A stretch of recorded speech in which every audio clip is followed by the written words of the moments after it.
And we do have a short Q&A section before our networking event. So I'm going to invite Léa, our program manager, up on stage to help me with that. Thank you again, guys.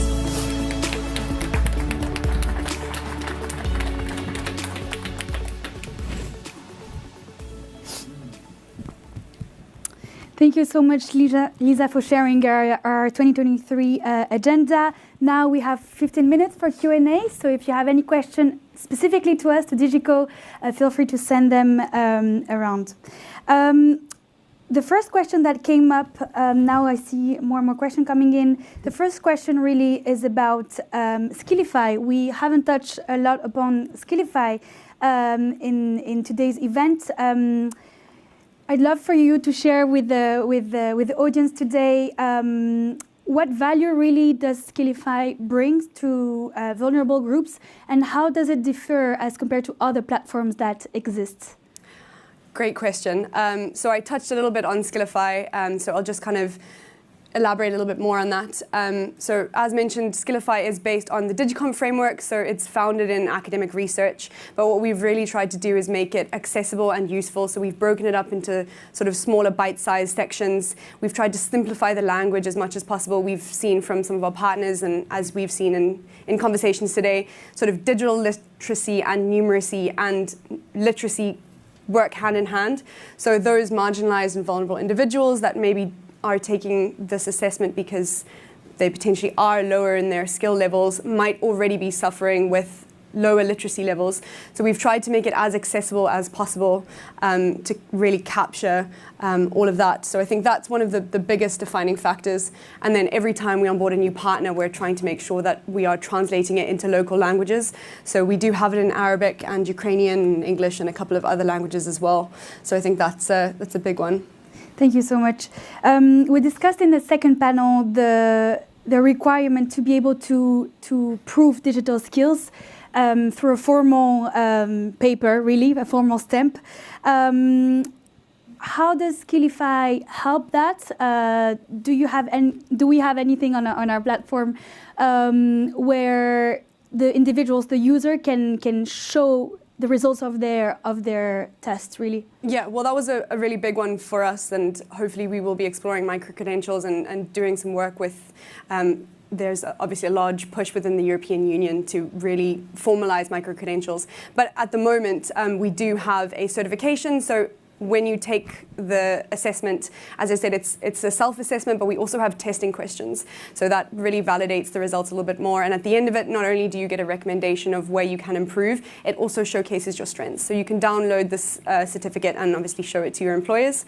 And again, the beauty of being able to take it multiple times is you can show progress. So if you've been involved in one of our wonderful training provider programs, and then you take the Skillify assessment again, you can really showcase that this is where I started and this is where I am now. And I think that certification is really, really important to being able to show to your future employers what your credentials really are. Thank you so much. You mentioned in the agenda wanting to expand DigiCo's reach to other regions within Europe, but I think one question here is, why did you start your initiatives in Europe from the start, and do you expect to also go outside of Europe, really? Another great question. I think listening to Amadou was really interesting as well. I think the reason we started in Europe is because the infrastructure in Europe is a lot better than in some of the developing countries that we've seen. I myself am Zimbabwean and started my career out in Cape Town, so I've got a huge drive to take what we're doing in the EU and in sort of the work that we're doing across DigiCo and hopefully expand it into other developing markets. But it really does also depend on who we can partner with from an infrastructure perspective, because as we've seen, and especially if we're looking at migrants, there's a huge gap in digital literacy because there is just no infrastructure. There's no access to the internet or smartphones, and if there is, it's wildly expensive. So the hope is that in years to come we'll be able to expand out, but it's a slightly heavier lift than some of the need in Europe. And there's still 42% of people in the European Union who don't have those basic skills. So it's not to say that Europe's got it all perfect. There's still a lot of work to do here. Thank you so much. I've got another question here. Besides expanding your partnerships, are you planning to continue collaborating with existing partners and sustain long-term relationships with them? Yes, 100%. I think the only way we're going to make lasting change... Long-term relationships with them.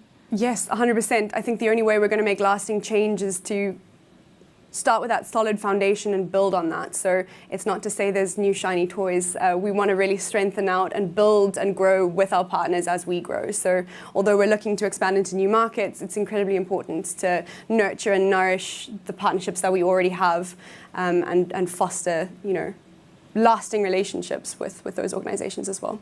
Thank you.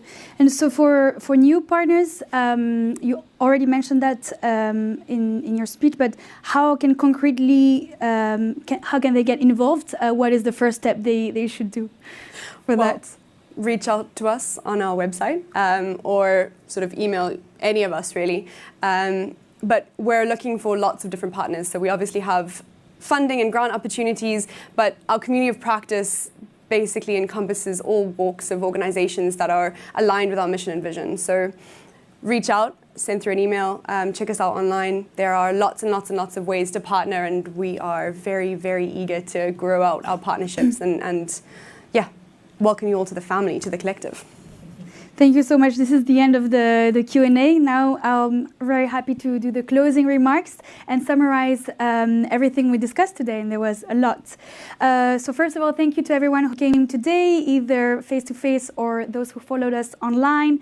I'd like to highlight a few key learnings that we can take home with us. So in our first panel, we looked at first-hand experience from training providers running digital upskilling programs, and we agreed on three main takeaways. First, we looked at the need to develop pedagogies which truly activate the prior experience and skills of migrants. This enables two things. It builds confidence towards migrant skills, but it also empowers them overall in their learning journey. As an example, Didier discussed about active pedagogies that can prove to be useful by co-designing content with the student themselves. Second, we agreed that one of the ways to accelerate access to job is by creating direct links to a network of professionals through the network that, as an organization, you have to create more smooth pathways after the students take the training. Lastly, we heard from our partners about the potential that digital skills can open for new career aspirations in the tech field itself. And we see that digital skills can really be a catalyst in that sense. In the second panel, so we discussed what happens after the training, basically, and which kind of pathways there needs to be in order to allow for this smooth labor integration. We discussed a lot of different topics. I'll try to summarize that. It will be difficult, but first we discussed the skills mismatch, and we agreed that we need to look beyond technical competencies and look at also the soft skills that migrants and, in general, vulnerable individuals should have, and the need for employers to also cater for those soft skills and not just the technical hard skills. We also discussed the different tools that exist, the digital tools such as the EU skills profiling tool from the European Commission, as well as the skills logbook and passports from ILO. And we saw that these tools can be really powerful. However, we need to make sure that first the migrants can use the tools and also share those tools where they are, for example, during career guidance or public employment services. Going forward, we saw that individual learning accounts and micro-credentials were some additional mechanisms that could be useful to prove one's skills. And this would give that stamp that employers want to see. Lastly, we discussed the potential of sectoral skills bodies where employers come together, also training providers come together, and we can really define those skills that are missing and find solutions for this. Overall, the two panels have shown that the needs for digital upskilling are enormous, and that there needs to be pathways that are as comprehensive as possible for the specific challenges that vulnerable groups face.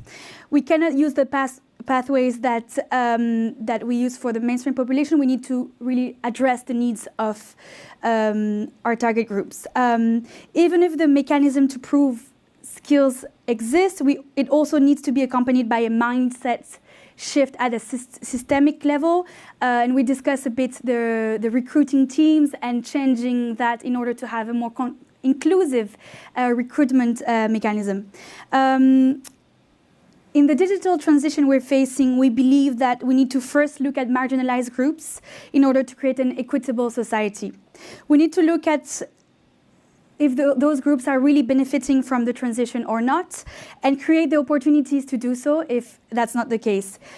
At DigiCo, we are advocating for more investment and more attention given to marginalized groups and a focus on basic digital skills and digital literacy. And we need to build that foundation before we go forward.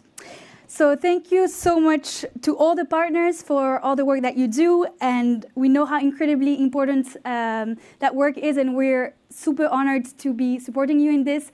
Thank you to everyone who joined online, and we're really looking forward to more discussion in the networking moment, or you can also reach out by email. Now I'm very happy to open the networking session where we'll have food and drinks served. Thank you.